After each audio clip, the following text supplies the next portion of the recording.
Did you know this quirky sci-fi gem accidentally became free for everyone, was written in less than a week from fever dreams, and featured future Hollywood stars in blink and you'll miss them roles? Buckle up. The making of The Brother from Another Planet is stranger than the film itself. Fact 1. The script was born from 3 bizarre dreams. Most movie ideas come from books, real events, or late-night brainstorming sessions. But The Brother from Another Planet had a much stranger origin story that sounds almost too weird to be true. Director John Sayles has explained in interviews that the concept came to him through a series of 3 separate dreams he had while working on his 1983 film called Liana. And each dream on its own would have made for a pretty terrible movie. The first dream involved alien car salesmen who were actually called assholes from outer space, which sounds more like a rejected Saturday Night Live sketch than a serious film concept. The second dream was about a film noir detective story, but with Bigfoot as the main character, mixing hard-boiled crime drama with cryptozoology in a way that probably wouldn't have worked at all.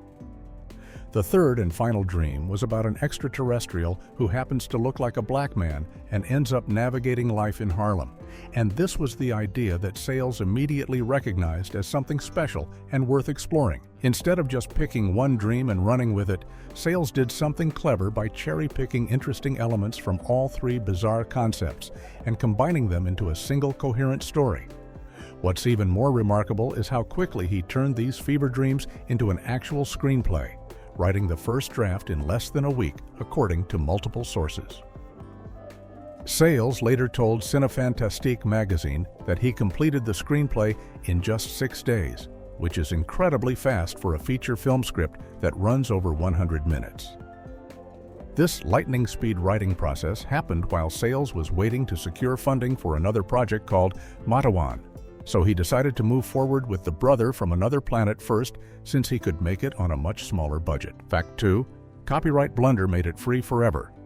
In what has to be one of the most expensive mistakes in independent film history, The Brother from Another Planet accidentally became part of the public domain due to an error in the proper copyright protocols during its original theatrical release in 1984. This wasn't a case of the copyright expiring after decades, or someone deliberately releasing it to the public, but rather a technical oversight that had permanent legal consequences for the film's ownership.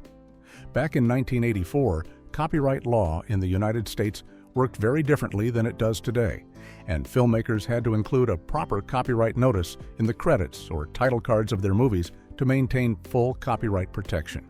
If a film was published without the correct copyright notice, it could immediately fall into the public domain unless specific corrective steps were taken within 5 years of the release, and apparently, those steps were never completed for this particular film.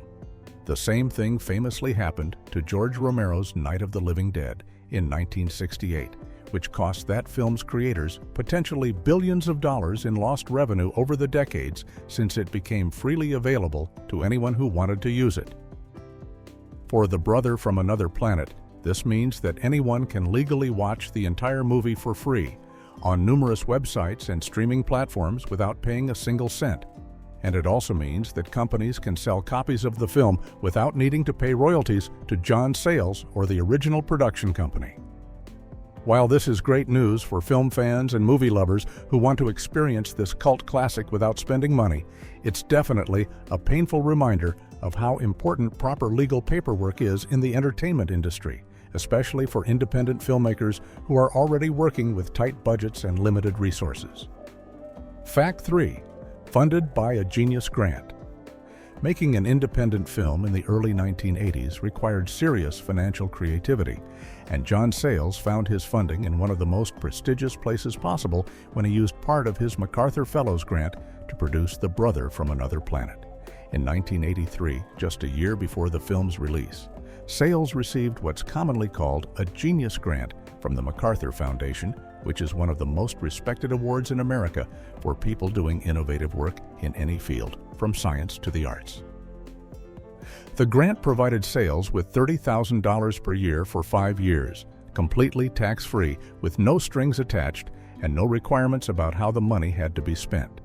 Unlike most grants that come with specific project requirements or oversight committees, MacArthur Fellows can use their money for absolutely anything they want, and Sayles chose to invest a significant portion of his award into making this science fiction film about an alien refugee in Harlem.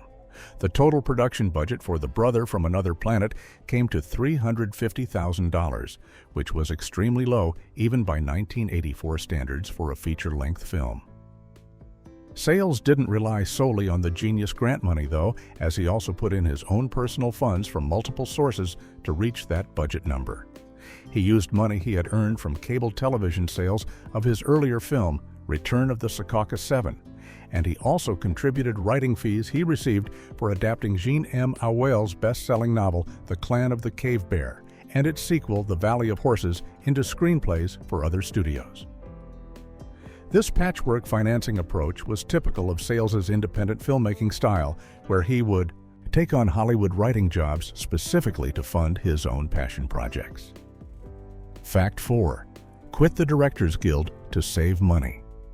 In a move that shocked many people in Hollywood, John Sayles made the difficult decision to resign from the Directors Guild of America before filming The Brother from Another Planet. And the reason had nothing to do with disagreeing with union rules or wanting more creative freedom. The simple truth was that Sayles literally could not afford to remain a member of the Guild while making this ultra-low-budget independent film, because the Directors Guild had strict requirements about hiring assistant directors for every production.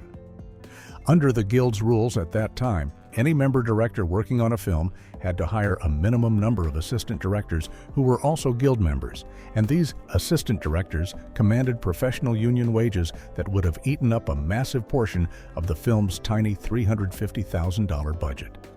Sayles wasn't opposed to unions or the protections they provided for workers in the film industry, and he had been a Guild member in good standing up until this point in his career. But he simply had to make a practical financial choice between staying in the Guild and actually being able to make his movie. By resigning from the Directors Guild before production began, Sayles freed himself from the obligation to hire union assistant directors, which allowed him to work with a much smaller and more affordable crew that fit within his shoestring budget. This decision actually turned out to be a blessing in disguise for Sayles' career as an independent filmmaker, because it gave him much more flexibility on future low-budget projects where he needed to keep costs down and work with non-union crew members. The move demonstrated just how committed Sayles was to maintaining his independence as a filmmaker, even if it meant sacrificing the security and benefits that came with being part of one of Hollywood's most powerful unions. Fact 5. The Men in Black scenes were filmed backwards. One of the most technically creative decisions in The Brother from Another Planet involved filming the alien bounty hunter's entrance and exit from a Harlem bar in a way that sounds absolutely bizarre when you hear how it was actually done. According to John Sayles himself in the audio commentary track on the restored print of the film, the entrance and exit scenes of the Men in Black during their first appearance in the bar were shot entirely in reverse, with the camera literally turned upside down to create an otherworldly effect. To film what audiences see as the two mysterious men entering the bar, Sayles had actors John Sayles and David Strathairn start by sitting on the bar stools as if they had already been there for a while, and then they physically backed out of the room while the camera rolled, with the footage later reversed in editing to make it look like they were walking forward into the space. The exit scene required even more detailed choreography because it involved the actors doing multiple actions in reverse, including David Strathairn carefully taking cookies out of his mouth and placing them back into a cookie bowl on the bar while moving backwards toward the door. When the film ran through the projector in the correct direction, these backwards movements created an unsettling and slightly unnatural quality to the way the Men in Black moved through space, which reinforced the idea that these characters were not quite human and didn't belong in this earthly environment. This low-budget special effect cost absolutely nothing except extra time and patience during filming, but it created a memorable visual moment that helped establish these characters as genuinely alien and threatening without requiring expensive visual effects or computer-generated imagery that would have been far beyond the film's limited budget. Fact 6. guerrilla filmmaking in a working subway.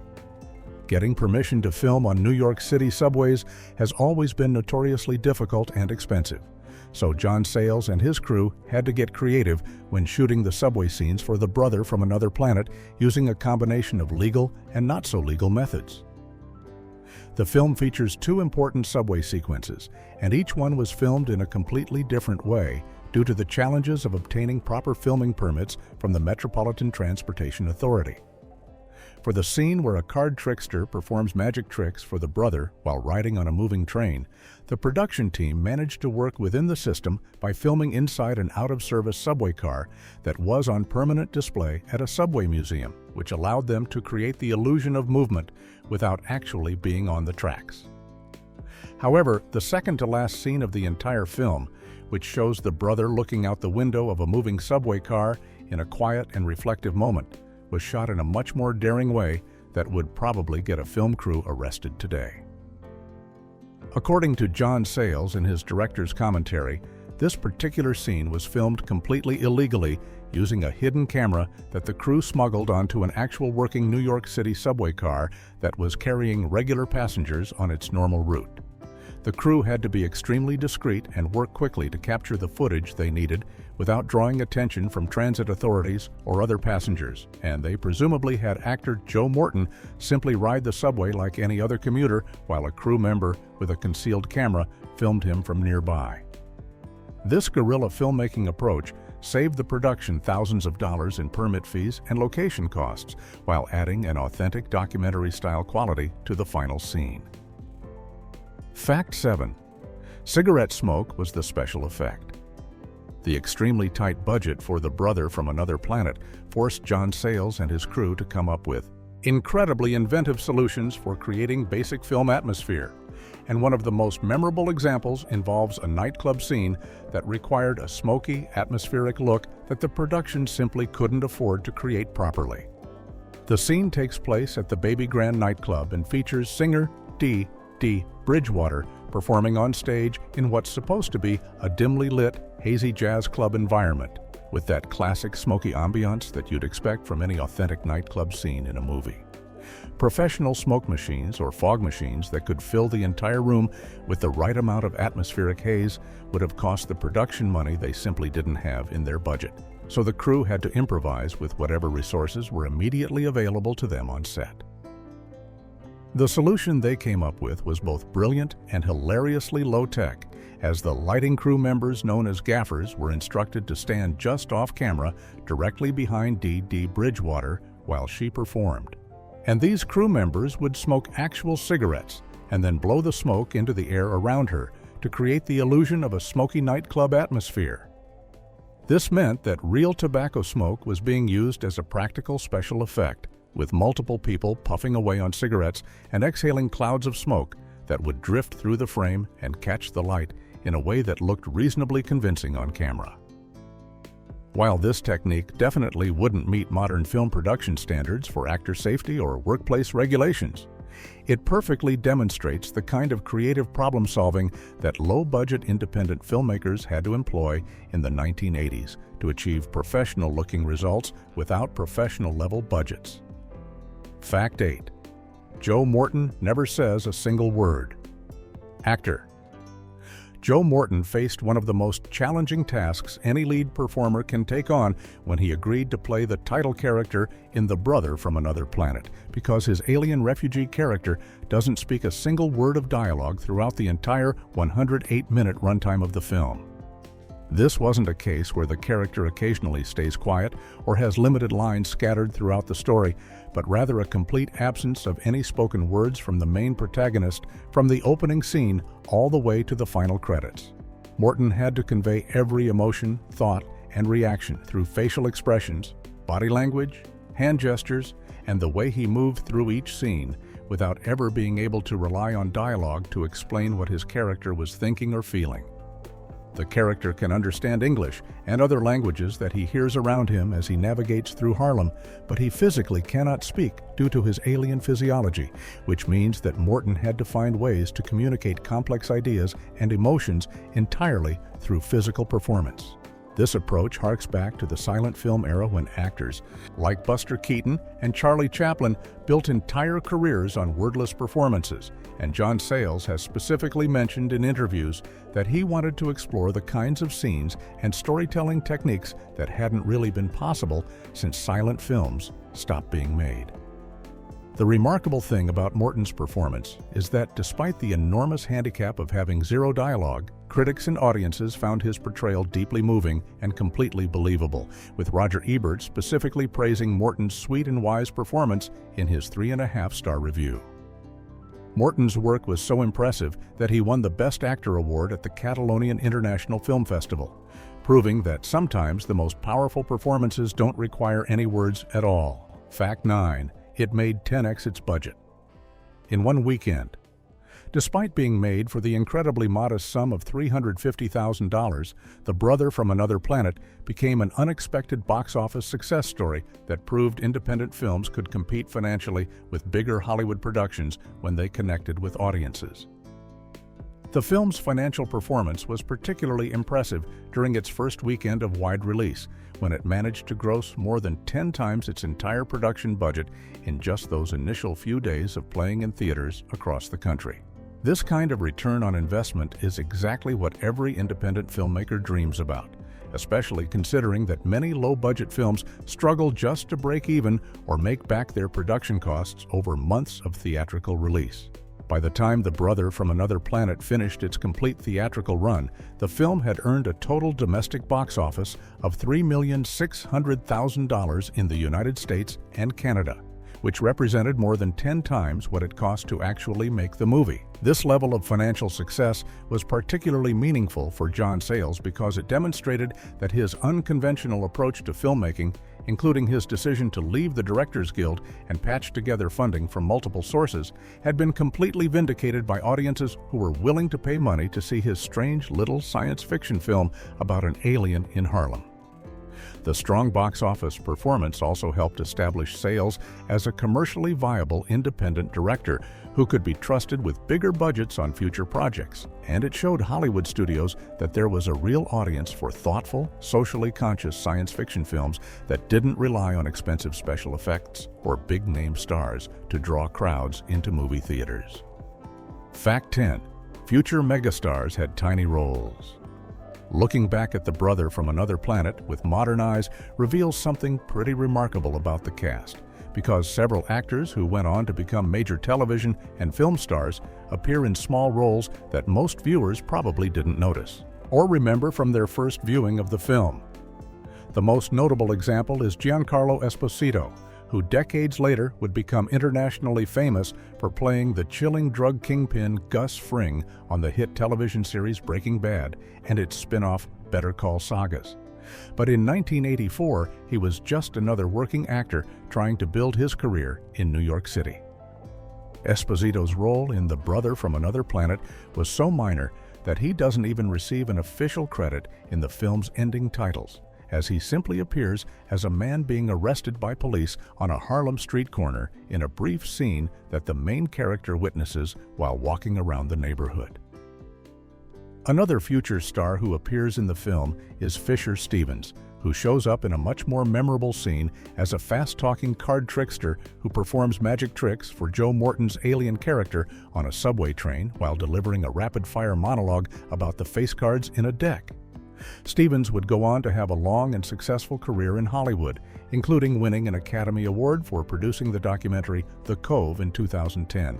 But back in 1984, he was still early in his career, having recently appeared in horror films like The Burning. Of course, none of these actors were household names when the film was made, which is exactly why they were available to work on such a low-budget independent production in the first place.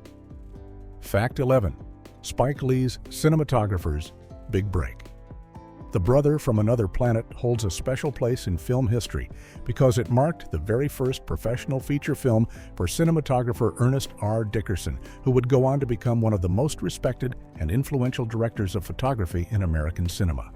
Dickerson had recently graduated from film school at New York University, where he met and became close friends with a fellow student named Spike Lee, and the two had worked together on Lee's thesis film called Joe's Bed-Stuy Barbershop, We Cut Heads, which won a Student Academy Award and caught the attention of people in the independent film world. John Sayles happened to see that student film and was so impressed with the cinematography that he tracked down Dickerson and hired him to shoot The Brother from Another Planet, even though Dickerson had never worked as the director of photography on a professional theatrical feature before this project. After completing work on The Brother from Another Planet, Dickerson went on to collaborate with Spike Lee on the first 6 feature films that Lee directed, creating the distinctive visual style that helped define Lee's early career and cemented both of their reputations in Hollywood. Dickerson served as cinematographer on landmark films including She's Gotta Have It in 1986, School Days in 1988, Do the Right Thing in 1989, Mo Better Blues in 1990, Jungle Fever in 1992, Malcolm X in 1992. He later transitioned into directing his own films and became a prolific television director, helming episodes of acclaimed series like The Wire, The Walking Dead, and Dexter, but it all started with John Sayles taking a chance on an untested film school graduate for a low-budget science fiction movie. Fact 12. The director and producer star as aliens. John Sayles has never been shy about appearing in his own films when the budget requires it or when a role suits him, and The Brother from Another Planet gave him the perfect opportunity to cast himself in one of the most important supporting roles in the entire movie. Sayles plays one of the 2 mysterious men in black who serve as the film's primary antagonists, acting as alien bounty hunters from the brothers' home planet who have been sent to Earth specifically to track down and recapture the escaped slave. The other alien bounty hunter is played by actor David Strathairn, who would go on to become a highly respected character actor with an Oscar nomination for his role in Good Night and Good Luck. And the 2 of them work together as a menacing pair dressed in dark suits who stick out awkwardly in the predominantly black neighborhood of Harlem. This wasn't just a case of Sayles giving himself a vanity role or trying to grab screen time, but rather a practical decision that saved the production money by not having to hire another actor while also allowing Sayles to directly control the performance of one of the film's key characters. Producer Maggie Renzi, who was Sayles' longtime romantic and creative partner, also appears in the film in a smaller but memorable role as Noreen, a social worker who has to deal with the 2 alien bounty hunters when they come looking for information about the brother. Renzi's character provides one of the film's funniest scenes when she responds to the Men in Black's demands with the kind of bureaucratic runaround that anyone who has ever dealt with government offices will immediately recognize, demonstrating that even aliens aren't immune to red tape and paperwork. Fact 13. Shot mostly at night in the cold. The production schedule for The Brother from Another Planet was incredibly compressed and physically demanding for everyone involved, as the entire film was shot on location in the Harlem neighborhood of New York City over the course of just 4 weeks during March of 1984. March in New York City is still very much winter weather, with temperatures often dropping well below freezing at night, and the majority of the filming took place during nighttime hours rather than during the day for both practical and artistic reasons. Shooting at night gave the film a particular visual atmosphere that fit the story's mood and themes, but it also meant that the cast and crew had to work in extremely cold conditions for weeks on end, which added an extra layer of physical challenge to an already difficult production. The decision to shoot primarily at night also helped with budget considerations, as nighttime filming in a real neighborhood meant fewer complications with traffic, pedestrians, and the general hustle and bustle of daytime New York City that would have required expensive permits and street closures. John Sayles made a deliberate choice to use an almost entirely black cast and crew for the film, which was relatively unusual for Hollywood productions at that time and helped ensure that the story was being told with authenticity and respect for the community it was portraying.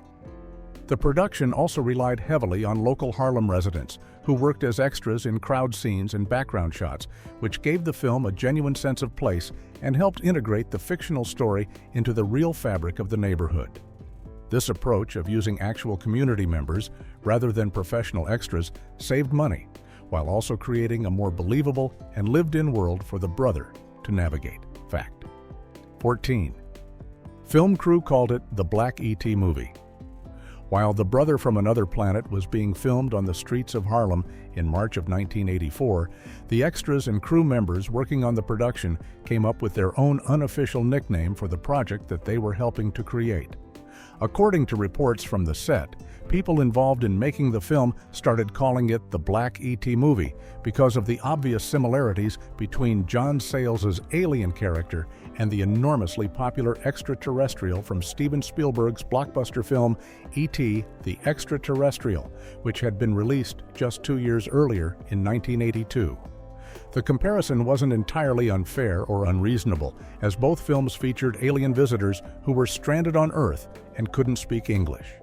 And both alien characters had the ability to make their hands glow with a healing or magical power that became one of the most visually memorable aspects of each film. E.T. had been an absolute cultural phenomenon that dominated the box office and became one of the highest-grossing films of all time. So by 1984, when The Brother from Another Planet went into production, E.T. was still very much at the peak of its popularity with audiences around the world. The timing of The Brother from Another Planet's release meant that comparisons to E.T. were probably inevitable, regardless of whether the crew had started using that nickname on set. And it's likely that at least some audience members made the same connection when they saw the brother's glowing hands and his inability to communicate verbally. However, while the two films share some superficial similarities in their premise and visual elements, The Brother from Another Planet takes a much darker and more socially conscious approach to its alien visitor story. Fact 15. The character has no name in the credits, one of the most unusual creative choices in The Brother from Another Planet involves the complete absence of any proper name for the main character throughout the entire film, which extends all the way to how actor Joe Morton is officially credited in the ending titles. The alien protagonist never introduces himself with a name to any of the people he meets during his journey through Harlem, and nobody in the film ever asks him what his name is or attempts to give him a specific name that would distinguish him as an individual character. Instead, every person who interacts with the alien simply refers to him using the casual term brother, which is a common form of address in African American communities that can be used both as a friendly greeting and as a way of acknowledging shared identity or kinship. When the closing credits roll at the end of the movie, Joe Morton's character is listed not with a traditional character name like you would see in most films, but simply as the brother with a capital T and capital B, making it clear that this generic title has essentially become his only identifier. This deliberate choice to leave the character nameless serves multiple purposes within the story's themes about identity, immigration, and belonging in America, as it emphasizes how the alien is both seen and not seen by the people around him, who make assumptions based on his appearance without ever really knowing who he is as an individual. The lack of a personal name also reinforces the character's status as an everyman figure who could represent any immigrant or outsider trying to find their place in a new and unfamiliar society, rather than being a specific person with a specific backstory that might limit the metaphorical meanings of his journey.